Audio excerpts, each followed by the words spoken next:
একবার এক গুরুদেবের জ্ঞানের খ্যাতি দূর দূরান্তে ছড়িয়ে পড়েছিল। তার আশ্রমে প্রতিদিন বহু শিষ্য আসতেন, তাদের মনে জমে থাকা প্রশ্ন আর সমস্যার সমাধান খুঁজতে। একদিন এক যুবক শিষ্য গুরুদেবের কাছে এসে প্রণাম করল। তার চোখে ভয়ের ছায়া, মুখে হতাশার ছাপ। গুরুদেব মৃদু হাসি মুখে জিজ্ঞেস করলেন, বলো, কী সমস্যা তোমার? এত অশান্ত লাগছে কেন? শিষ্য সংকোচ মুক্ত হয়ে বলল, গুরুদেব, আমার মনের মধ্যে সর্বদা ভয় কাজ করে। আমি যা কিছু করি না কেন মনে হয় ব্যর্থ হব, মনে হয় অন্যেরা আমাকে পছন্দ করে না বা আমার সম্পর্কে খারাপ ভাবে। আমি কিছুতেই এই চিন্তাগুলো থেকে মুক্তি পাচ্ছি না।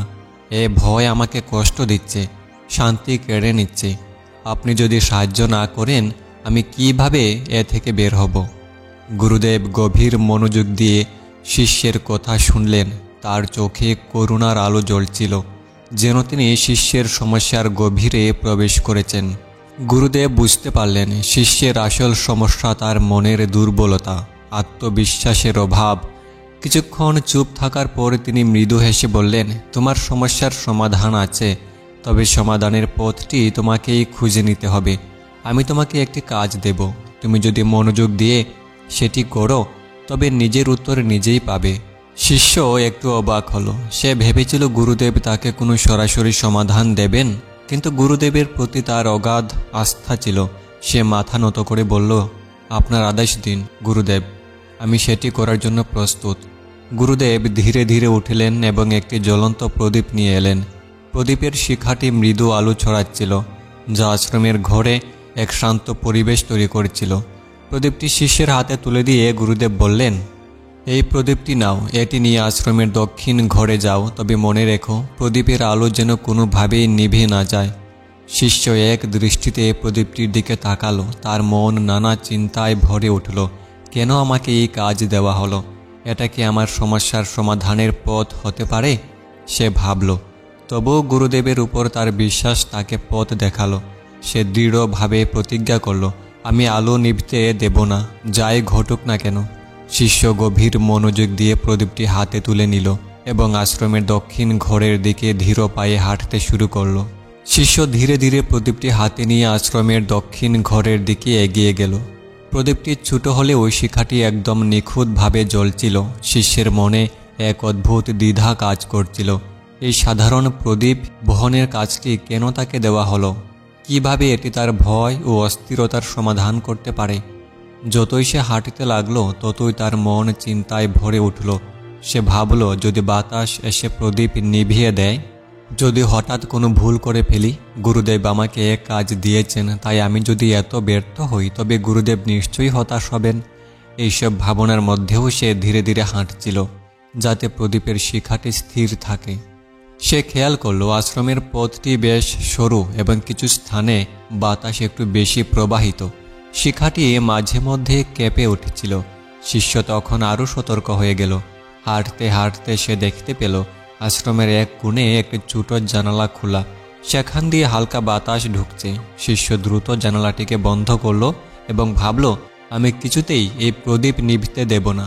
তার মনের সমস্ত চিন্তা তখন প্রদীপের শিখার দিকে নিবদ্ধ ছিল। সে অনুভব করল যতক্ষণ তার মন পুরোপুরি প্রদীপের দিকে মনোযোগী, ততক্ষণ কোনো খারাপ চিন্তা বা ভয়ের কথা তার মনে আসছে না। যখন সে দক্ষিণ ঘরের দরজায় পৌঁছালো, তখনও তার মন সম্পূর্ণ সজাগ ছিল। প্রতিটি পদক্ষেপ সে হিসেব করে ফেলছিল, যেন প্রদীপটি ঝাঁকুনি না খায়। ঘরে প্রবেশ করার আগে সে আশেপাশে তাকালো, বাতাস ঢোকার কোনো সম্ভাবনা আছে কি না তা নিশ্চিত করল। তারপর সে ঘরে প্রবেশ করল এবং প্রদীপটি টেবিলের উপর স্থাপন করল। শিষ্য লক্ষ্য করল তার মনের সমস্ত ভয় প্রদীপের শিখার দিকে মনোযোগ দেওয়ার সময় আপনা আপনি দূরে সরে গিয়েছিল।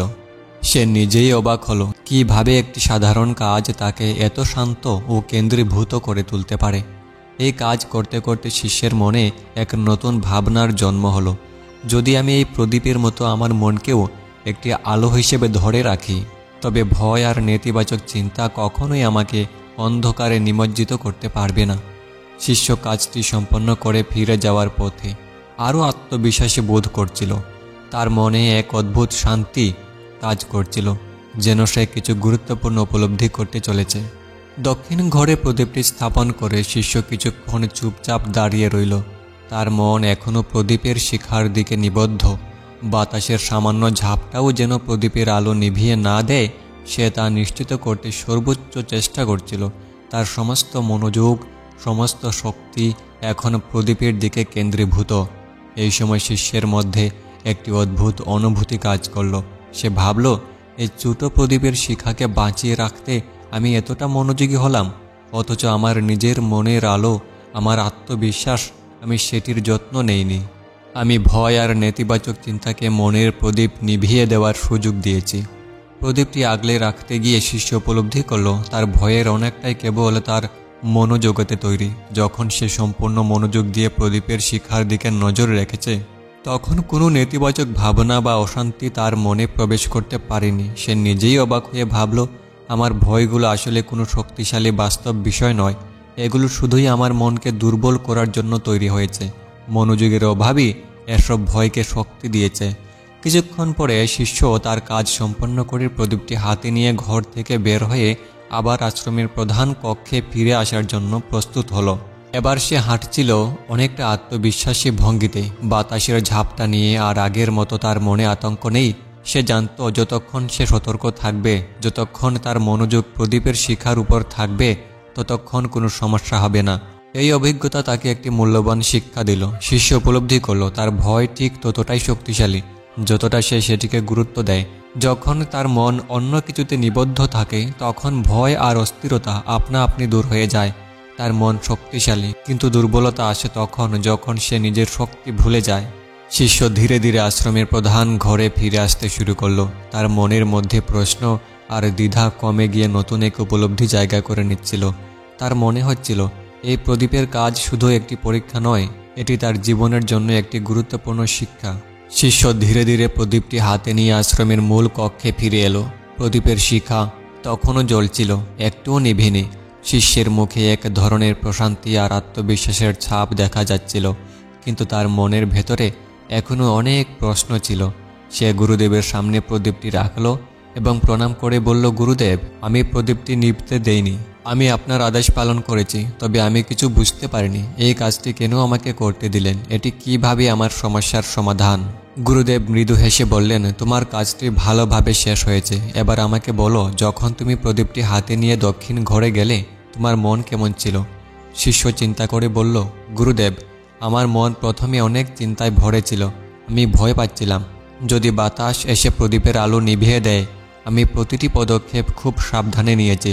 প্রতিটি ছোট বিষয়, যেমন জানালা খোলা আছে কিনা, বাতাস আসছে কিনা, সব কিছুর দিকে মনোযোগ দিয়েছি। গুরুদেব জিজ্ঞেস করলেন, ঠিক আছে, তখন কি তোমার মনে অন্য কোনো ভয় বা নেতিবাচক চিন্তা এসেছিল? শিষ্য কিছুক্ষণ ভেবে বলল, না গুরুদেব, আমি পুরো সময় প্রদীপের দিকে মনোযোগী ছিলাম। আমি অন্য কিছু নিয়ে ভাবার সময় পাইনি। গুরুদেব বললেন, এটাই তোমার সমস্যার সমাধান। ভয় তখনই তোমাকে গ্রাস করে যখন তোমার মন ফাঁকা থাকে। যখন তোমার মন কোনো অর্থপূর্ণ কাজ বা লক্ষ্য নিয়ে ব্যস্ত থাকে, তখন ভয় তোমার কাছে ঘেঁষতে পারে না। প্রদীপের শিখাটি ছিল তোমার মনোযোগের কেন্দ্রবিন্দু। এটি আগলে রাখার চেষ্টায় তোমার সমস্ত মনোযোগ নিবদ্ধ ছিল, তাই তুমি অন্য কোনো নেতিবাচক চিন্তা করতে পারোনি। শিষ্য গভীর মনোযোগ দিয়ে শুনছিল। সে একটু দ্বিধা নিয়ে বলল, কিন্তু গুরুদেব, আমি আমার ভয় থেকে কিভাবে পুরোপুরি মুক্তি পাব? আমার তো সবসময় এমন কোনো প্রদীপ থাকবে না যেটি আমি আগলে রাখব। গুরুদেব মৃদু হেসে বললেন, প্রদীপটি শুধুমাত্র একটি প্রতীক যা তোমাকে শেখায় মনকে কিভাবে শক্তিশালী করতে হয়। প্রদীপের শিখার মতো তোমার মনেও একটি আলো আছে, তোমার আত্মবিশ্বাস, তোমার ইতিবাচক চিন্তা। যখন তুমি সেই আলোয় মনোযোগ দাও এবং তা রক্ষা করার জন্য চেষ্টা করো, তখন বাইরের ভয় তোমার উপর কোনো প্রভাব ফেলতে পারে না। তিনি আরও বললেন, তোমার ভয় হলো একটি মনের অংশ। এটি শক্তি পায় কারণ তুমি তা নিয়ে বেশি ভাবো। যদি তুমি তোমার মন অন্য কিছুতে সৃজনশীল কাজ, ইতিবাচক চিন্তা বা ধ্যান নিবদ্ধ করো, তবে সেই ভয় আস্তে আস্তে দূর হয়ে যাবে। মনে রেখো, ভয়ের চেয়ে বড় হলো মনোযোগ। যেখানে মনোযোগ সেখানেই শক্তি। শিষ্য গুরুদেবের কথা শুনে বুঝতে পারল তার ভয় এবং চিন্তার উপর সে নিজেই নিয়ন্ত্রণ আনতে পারে। সে উপলব্ধি করল ভয় আসলে একটি অভ্যাস যা শুধুমাত্র তার মনকে দুর্বল করার জন্য তৈরি হয়েছে। যদি মন শক্তিশালী হয়, তবে ভয় তাকে ছুঁতেও পারবে না। গুরুদেবের কথাগুলো শিষ্যের মনে গভীর প্রভাব ফেলেছিল। সে যেন প্রথমবার বুঝতে পারল তার ভয় এবং অস্থিরতা আসলে তার নিজের মনেরই সৃষ্টি। ভয়কে শক্তি দিয়েছে তার নিজের মনোযোগের অভাব। শিষ্য মাথা নত করে বলল, গুরুদেব, আমি বুঝতে পারছি। যখন আমি প্রদীপের শিখায় মনোযোগ দিলাম তখন ভয় আর অস্থিরতা দূরে সরে গেল। আমার মন সম্পূর্ণ স্থির ছিল। কিন্তু যখন আমি সাধারণত অন্য কাজে থাকি তখন নেতিবাচক চিন্তা আমাকে গ্রাস করে। আমি কিভাবে প্রতিদিন আমার মনকে প্রদীপের মতো স্থির রাখতে পারি? গুরুদেব মৃদু হেসে বললেন, এই প্রশ্নের উত্তরও তোমার ভেতরেই আছে। প্রতিদিন নিজের জন্য একটি লক্ষ্য স্থির করো, যেটি তোমার মনের প্রদীপ হবে। লক্ষ্য এমন হওয়া উচিত যা তোমাকে ভালো কিছু শেখায়, তোমার মনের শক্তি বাড়ায়।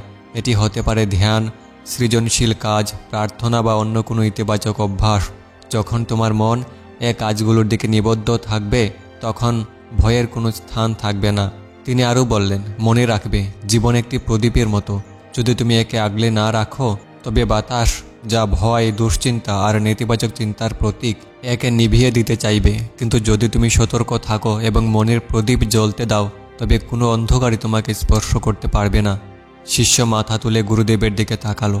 তার মনে যেন এক নতুন আলো জ্বলে উঠছে। সে অনুভব করল এতদিন তার যে অস্থিরতা আর ভয় ছিল তা আসলে মনেরই দুর্বলতা থেকে এসেছে। সে দৃঢ় সংকল্প করল সে প্রতিদিন তার মনকে প্রদীপের মতো আগলে রাখবে। শিষ্য বলল, গুরুদেব, আপনার এই শিক্ষা আমার জীবন বদলে দিল। আমি প্রতিদিন আমার মনকে একটি লক্ষ্য দিয়ে পূর্ণ রাখব। আমি কখনোই ভয়কে আমার উপর প্রভাব ফেলতে দেব না। গুরুদেব মাথা নেড়ে বললেন, শুধু মনে রেখো, ভয় তোমার শত্রু নয়। এটি একটি শিক্ষা যা তোমাকে নিজের মনের শক্তি সম্পর্কে জানায়। ভয় আসবে, কিন্তু তুমি যদি মনের প্রদীপ জ্বালিয়ে রাখো তবে সেই ভয় অন্ধকারের মতো মিলিয়ে যাবে। শিষ্য গুরুদেবকে প্রণাম করে আশ্রম থেকে বেরিয়ে এলো। তার মন তখন ভরপুর আত্মবিশ্বাসে পূর্ণ। সে অনুভব করল ভয়ের শিকল তার মন থেকে খসে পড়েছে। এই শিক্ষা তাকে এক নতুন জীবন শুরু করার শক্তি দিল। এই গল্পের শিক্ষা হলো, মনোযোগ যেখানে, শক্তি সেখানে। যদি তুমি তোমার মনের প্রদীপ জ্বালিয়ে রাখো এবং নিজেকে ইতিবাচক চিন্তায় নিয়োজিত করো তবে কোনো ভয়, দুশ্চিন্তা বা নেতিবাচকতা তোমাকে ছুঁতে পারবে না।